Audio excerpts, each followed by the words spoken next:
Dr. Kamara, what do you think about the recent testing scandal in Atlanta? I think it's unfortunate. I think it's unfortunate for the children in particular.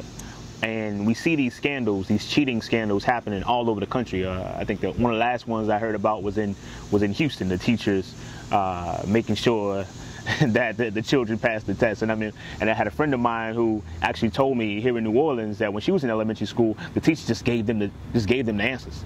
Like, it had them memorize the answers off of the blackboard. And she said only one boy in her class failed the test because he just wasn't paying attention that day, unfortunately, right? But when you have a pay-for-performance kind of system like we have now in many different school districts where how well your children do on a test is going to say whether or not you get a bonus at the end of the year, we know that when you have that, people will cheat and manipulate any way they can to get the kind of results that they need to get that bonus. And I think to kind of nip that in the butt would be to pay teachers adequately off the jump. You know what I'm saying? So that they can do it, for the love. And we see that in business and in different areas of life that money incentives actually hurt performance. You think about it even in your own life. When you do something because you love it, you probably do a better job than when you have to do something because it is a job. Let's say you're writing a poem. You have the energy, you have the love when you're writing that poem, when you're writing it for yourself or you're writing it for your loved one or something like that. But when somebody says, hey man, can you write a poem for me? Then you don't have as much energy, you don't have as much love as you would have if you were doing it, for yourself. So we see the same things in the schools, and we see the same things if you go to an auto mechanic. If the auto mechanic has a money incentive that says like, yo, if you make this amount of sales this month, we're going to give you a bonus. Well, that auto mechanic, if they're lagging on their sales, when you come into the shop and you don't have a whole bunch of stuff wrong with your car, they're going to fix what's wrong, right? And then they're going to make up some other stuff that ain't really wrong so that they can get that money that they need, and that's an unfortunate situation that's going on in our schools. And I say as African people, we got to totally get away from those standardized tests because, of course, there is no standard education in the first place, For me, it's a situation like I'm asking, if you're teaching for love, if you're teaching because you know that your future is intimately intertwined with the children's future, that if they fail, that you fail as a community, then of course you're going to do everything in your power to make sure that they learn, not necessarily, just do well on the test. You're going to make sure that they learn. But when you're just doing it, just for some dollars, just for an extra bonus at the end of the year, then of course you don't really care about, what's going on. You don't really care if they learn or not. You're going to make sure if you have to cheat or manipulate that they get those right answers. And that pressure is coming from the state. That pressure is coming from the administrators and the principals, on to the backs of the teachers. It's really unfortunate. Right. Do you think it's the teachers are the problem or the test? No, I think definitely it's the state. It is the emphasis, the pressure that they put on the test, the high stakes testing. When you just talk about high stakes, I think about casinos. You know what I'm saying? Like, we're gambling with our children. And when we talk about high stakes, when we talk about casinos, we know the house always wins. The people who gambling don't win. And our children are not winning. And the test, I think we need to do away with it, altogether, because they don't really measure the academic capabilities of a child, right? They ask the small questions. They ain't really talking about, they're not really measuring the creative abilities. They're not measuring those things that are really important for our community. They're not measuring they're not measuring critical thinking. They're not measuring determination. They're not measuring self-awareness. They're not measuring initiative. They're not measuring commitment. They're not measuring a love of learning.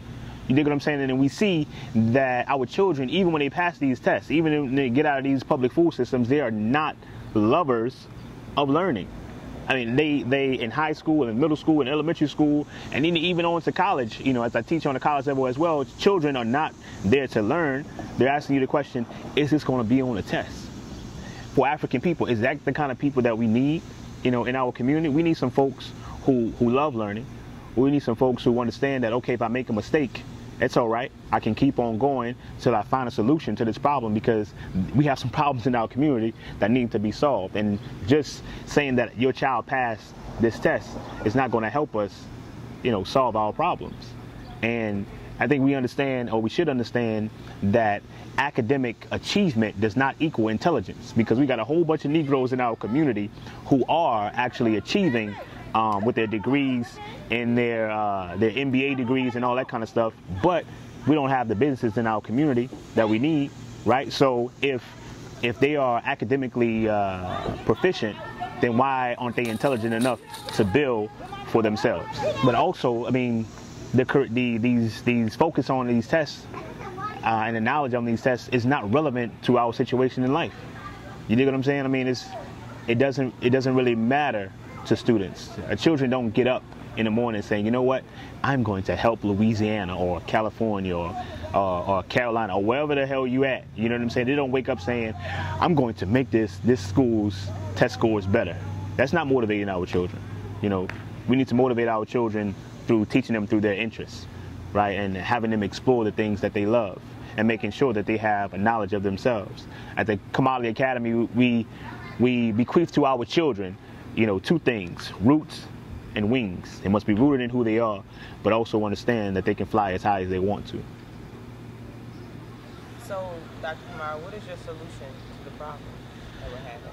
I mean, you already know what I'm about. I mean, we have to build our own schools. We have to build our own schools that is relevant to our situation, that teaches our children not only those academic skills, so-called academic skills, but those life skills as well.